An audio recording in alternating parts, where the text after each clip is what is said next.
əsasən hər üçün formalaşdırır. Ümumilikdə deyəcəyik biz, təfəkkürün növlərini. Məntiqi, tənqidi, yaradıcı üçün də formalaşdırır. Ən çox da məntiqi təfəkkür orada daha çox geniş formalaşır.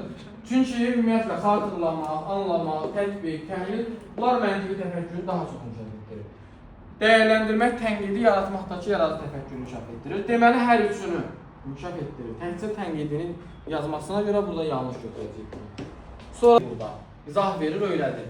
Sonra şagird gedir, tətbiq edir. Yeni bir şey yaratmır yəni. Bir çox hallarda bunu yaratmaq götürür müəllimə. Yaratmır heç nə. Sadəcə müəllimin öyrəndiyin gedir evdə bacısı ilə bir yerdə tətbiq edir. Ona görə tətbiq axtaracağıq. İki yerdə tətbiq var, düzdür?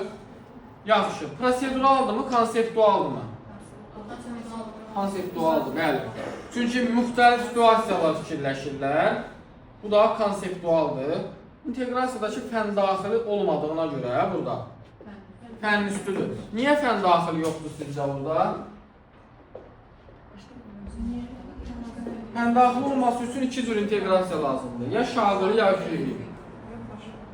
Burada nə şaquli inteqrasiya yoxdur, aşağı yuxarı sinif əlaqəsi. Düzdür? Nə də üfüqi inteqrasiya yoxdur. Eyni sinif daxilində nəyisə əlaqələndirək, müxtəlif məzmun xəttin. Ona görə elə baxırıq ki, fənn üstüdür. Uşaq evdə həyatda tətbiq edir, götürür fənn üstüdür.